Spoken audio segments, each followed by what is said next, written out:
Breaking news చూస్తున్నాము. అమెరికాలో ఘోర విమాన ప్రమాదం చోటు చేసుకుంది. గాల్లోనే 2 అమెరికన్ ఫైటర్ జెట్స్ ఒకటికొకటి ఢీకొన్నాయి. ఇదాహోలో జరుగుతున్న ఒక గన్ ఫైటర్ ఎయిర్ షోలో విన్యాసాలు చేస్తున్న సమయంలో ఈ ప్రమాదం చోటు చేసుకుంది. అక్కడికక్కడే ఈగిల్ ఫైటర్ జెట్స్ EA-18G కాలి బూడిదైపోయాయి. విమాన శకలాలు కింద పడగానే భారీ ఎత్తున మంటలు ఎగిసిపడ్డాయి. దానికి సంబంధించిన విజువల్స్ని రైట్ సైడ్ బాక్స్లో చూస్తున్నాం, చూడండి. 2 ఫైటర్ జెట్స్ సుమారు 50 కిలోమీటర్ల వేగంతో గాలులు వీస్తున్న సమయంలో విన్యాసాలు చేస్తున్నాయి. 2 కలిసి ప్రయాణం చేస్తున్నాయి, కానీ ఒక్కసారిగా కుప్పకూలిపోయాయి. ఆ కుప్పకూలిపోయిన తర్వాత సుమారు ఒక 10 ఫ్లోర్ల హైట్లో 10 ఫ్లోర్ల ఎత్తులో మంటలు ఎగిసిపడ్డాయి. అలా పుట్టగొడుగుల్లా కనిపిస్తున్న పారాషూట్స్ అవి. ఆ 2 ఫైటర్ జెట్స్లో 4 పైలట్స్ ఉన్నారు, 4 పారాషూట్స్ కనిపిస్తున్నాయి. కాబట్టి ఆ 2 ఫైటర్ జెట్స్ కూడా 2 సీటర్స్. ఎగ్జాక్ట్లీ చూడండి, ఒకదానికొకటి 2 కలిసి వెళ్తూ ఒక్కసారిగా అతుక్కున్నాయి. దాని తర్వాత చూడండి, ఆ ఫ్లైట్స్లోంచి, ఆ ఫైటర్ జెట్స్లోంచి పైలట్స్ ఇజెక్ట్ అయ్యారు. ఆ పారాషూట్స్లో ఇజెక్ట్ అయ్యి ఇవి కుప్పకూలిపోయి కింద కూలిపోయాయి. మంటలు చెలరేగాయి. ఆకాశానంటే అంటగా మంటలు చెలరేగాయి. దట్టమైన పొగ. మరో పక్కన వాళ్ళు సేఫ్గా ల్యాండ్ అవుతున్నారు. ఎలాంటి ప్రాణ నష్టం కూడా జరగలేదు ఈ ఇన్సిడెంట్లో. కానీ 2 ఈగల్ ఫైటర్ జెట్స్ని కోల్పోయింది అమెరికా. ఈ ఎయిర్ షో ప్రతి సంవత్సరం చేస్తారంట. మరి సేఫ్టీ నార్మ్స్ పట్టించుకున్నారా?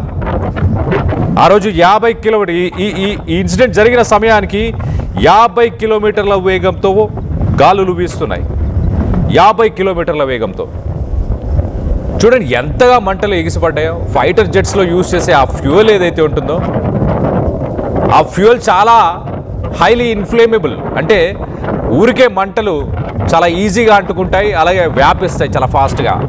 అలాంటి హైలీ ఇన్ఫ్లేమబుల్ ఆ ఫ్యూయల్ని ఆ ఫైటర్ జెట్స్లో ఎగ్జాక్ట్లీ చూడండి. 2 ఒకదానికొకటి గుద్దుకున్నాక కొంత గాల్లో పక్షులు కదా ఫైట్ చేస్తాయి. 2 పక్షులు ఎలా అయితే ఫైట్ చేస్తాయో అలా కొంత మళ్ళీ కంట్రోల్ తెచ్చుకునే ప్రయత్నం పైలట్లు చేశారు. కానీ అది అవ్వట్లేదని ఇమీడియట్గా ఇజెక్ట్ అయ్యారు. ఆ ఫ్లైట్స్ నుంచి ఇజెక్ట్ అయిపోయి పారాషూట్లోంచి వాళ్ళ ప్రాణాలను కాపాడుకునే ప్రయత్నం చేశారు. ఇదంతా ఎక్కడ జరిగింది? అమెరికాలోని ఇదాహో అనే ఒక స్టేట్. అక్కడ Mountain Home Air Force Base, Mountain Home Air Force Base అనే ఒక ఎయిర్ ఫోర్స్కి సంబంధించిన బేస్లోనే Gunfighter Skies air show ప్రతి సంవత్సరం మరి ఈ గన్ ఫైటర్స్ స్కైస్ ఎయిర్ షోని నిర్వహిస్తారు. ఆ ఎయిర్ షోలో ఈ ఘటన చోటు చేసుకుంది. మిలిటరీ సామర్థ్యాలు, మిలిటరీ క్యాపబిలిటీస్, అలాగే ఏవియేషన్ హిస్టరీకి సంబంధించి ఆ హిస్టరీ అన్నిటినీ సెలబ్రేట్ చేసుకోవడానికి ఈ ఎయిర్ షోని కండక్ట్ చేస్తారు America air force thunder birds. Event organisers ఏమంటున్నారంటే ఆ కుప్పకూలిపోవడం కొంత ఎయిర్ ఫోర్స్కి కొంత దూరంలోనే జరిగింది. ఇమీడియట్గా ఎయిర్ ఫోర్స్ మొత్తాన్ని లాక్డౌన్ చేసి అక్కడ రెస్క్యూ ఆపరేషన్స్, ఎమర్జెన్సీ ఆపరేషన్స్ని ఫెసిలిటేట్ చేసే ప్రయత్నం చేశాం. చూడండి 2 ఫైటర్ జెట్స్ని ఒకసారి చూసే ప్రయత్నం చేద్దాం. 2 ఫైటర్ జెట్స్ అలా ప్యారలల్గా ఫ్లై చేస్తూనే ఒక్కసారి ఒకదానికొకటి కనెక్ట్ అయిపోయింది, అతుక్కున్నాయి. ఆ కింద పడిపోయినప్పుడు చూడండి ఎంత భారీ విస్ఫోటం జరిగిందో, ఎంతగా మంటలు ఎగిసిపడుతున్నాయి. దాదాపు ఒక 10 ఫ్లోర్ల హైట్లో మంటలు ఎగిసిపడ్డాయి. ఆ పారాషూట్స్లో దిగుతున్నారు 4 చూడొచ్చు మనం, 4 పైలట్స్ ఉన్నారు. సో ఈ 2 ఫైటర్ జెట్స్ కూడా 2 సీటర్ ఫైటర్ జెట్స్. ఈ 2 సీటర్ ఫైటర్ జెట్స్ ఒక్కసారిగా కుప్పకూలిపోయాయి. ఆ ఎయిర్ షోని ఇమీడియట్గా లాక్డౌన్ చేసేసారు. అక్కడ అంతా రెస్క్యూ ఆపరేషన్స్ని కండక్ట్ చేశారు.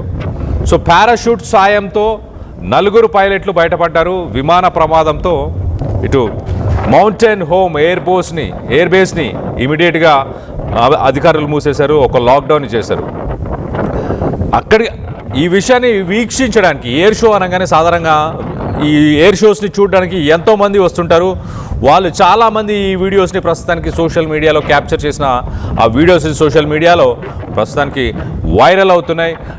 4 పైలట్స్ పారాషూట్స్తోని సక్సెస్ఫుల్గా ఆకాశం నుంచి, ఆ ఎయిర్ క్రాఫ్ట్ నుంచి ఒక్కసారిగా ఇజెక్ట్ అయిపోయారు. సక్సెస్ఫుల్గా కింద ల్యాండ్ అయిపోయారు. గాలులు ఆ సమయంలో 47 కిలోమీటర్ల వేగంతో గాలులు వీస్తుండే. మరి దీనికి ఈ ఇన్సిడెంట్కి గల కారణాలు ఏంటంటూ ఇన్వెస్టిగేషన్ కూడా మొదలైపోయినట్టు తెలుస్తుంది. మొత్తం మీద అమెరికాలో 2 ఫైటర్ జెట్లు ఒక్కసారిగా ఒకదాన్నొకటి ఢీకొన్నాయి, కుప్పకూలిపోయాయి. ఎక్కడికక్కడ దాని శకలాలు మొత్తం కింద పడిపోయిన పరిస్థితి. సో మంటలు దాదాపు ఒక 10 ఫ్లోర్ల హైట్కి మంటలు ఒక్కసారిగా ఎగిసిపడ్డాయి. అంటే దానికి సంబంధించిన విజువల్స్ని చూస్తున్నాం మనం. ఎంత భీకరమైన ఒక యాక్సిడెంట్, ఒక అమెరికన్ ఎయిర్ ఫోర్స్కి భారీ నష్టం అని చెప్పాలి. 2 ఈగల్ ఫైటర్స్ ఇరాన్లో ఇప్పుడు యుద్ధంలో పాల్గొంటున్న ఆ ఈగల్ ఫైటర్స్, ఇవే ఈగల్ ఫైటర్స్ అని చెప్పొచ్చు. ఇవి అమెరికన్ నేవీకి సంబంధించిన జెట్ ఫైటర్స్. సాధారణంగా ఒక షిప్ పై నుంచి ఫ్లై చేస్తుంటాయి ఈ ఈగల్ జెట్ ఫైటర్స్. ఈ జెట్ ఫైటర్స్ ఒక్కసారిగా కుప్పకూలిపోవడంతో అక్కడున్న ప్రజలు కూడా కొంత భయభ్రాంతులకు గురి అయ్యారు. ఇమీడియట్గా అక్కడి నుంచి పరుగులు తీసే ప్రయత్నం చేశారు. కానీ అధికారులు ఆ ఎయిర్ బేస్ మొత్తాన్ని లాక్డౌన్ చేసి రెస్క్యూ ఆపరేషన్స్ని కండక్ట్ చేశారు.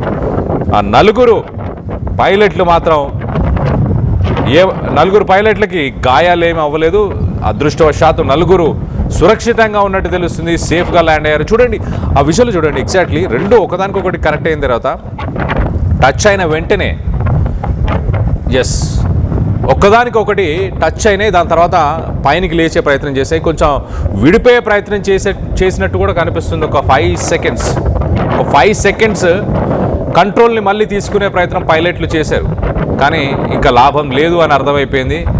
2 ఒకదానికొకటి కనెక్ట్ అయిపోవడంతో ఇంకా వాటిని విడదీయలేము, ఎలాగైనా కుప్పకూలిపోతాయని చెప్పేసి అక్కడి నుంచి ఆ ఫ్లైట్స్లోంచి, ఆ ఫైటర్ జెట్స్లోంచి ఇమీడియట్గా ఇజెక్ట్ బటన్, ఆ ఫైటర్ జెట్స్లో ఇజెక్ట్ బటన్ అని ఒక బటన్ ఉంటుంది. ఆ బటన్ ప్రెస్ చేసినప్పుడు సీటుతో సహా వాళ్ళు కూర్చున్న, ఆ పైలట్లు కూర్చున్న సీటుతో సహా వాళ్ళు ఒక పారాషూట్ ఓపెన్ అయిపోయి బయటికి వచ్చేస్తారు.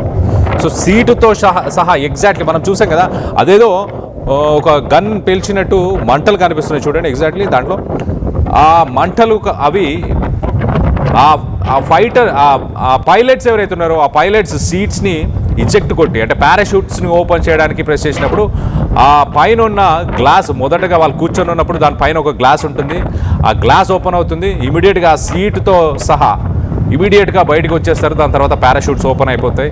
ఓపెన్ అయిపోయిన తర్వాత సేఫ్గా కింద ల్యాండ్ అవుతారు. సో మొత్తం మీద ఈ 4 పైలట్స్ కూడా ప్రస్తుతానికి సేఫ్గా ల్యాండ్ అయినట్టు తెలుస్తుంది.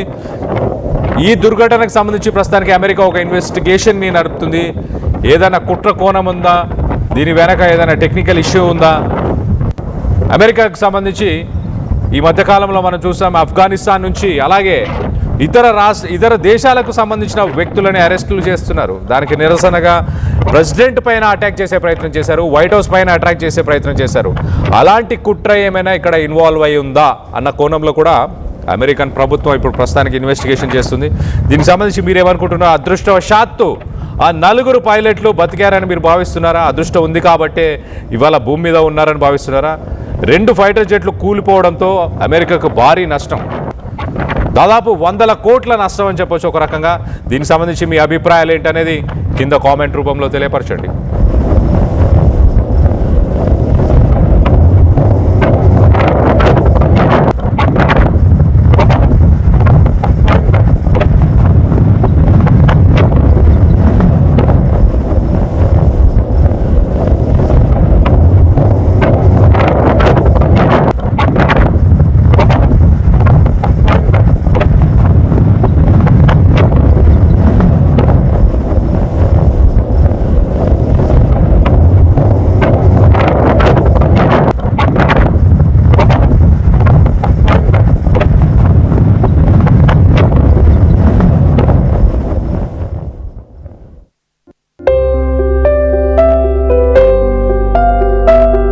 చిన్న చిన్న ఆనందాలు 35 ఏళ్లుగా నా జీవితంలో లేవు. 35 ఏళ్లుగా నేను డైపర్లలో బ్రతికాను. 6 సెంటీమీటర్ల ఫిస్టులా నా మూత్రాశయంలో లీక్ కారణమైంది. ఎవరూ నాకు సహాయం చేయలేకపోయారు. AINUలో వైద్యులను కలిసే వరకు. అక్కడ వారు రోబోటిక్ శస్త్రచికిత్సతో నాకు పరిష్కారం ఇచ్చారు. వారు నా ఆత్మవిశ్వాసాన్ని కూడా తిరిగిచ్చారు. Precision care makes it possible. The Center for Robotic Surgery at AINU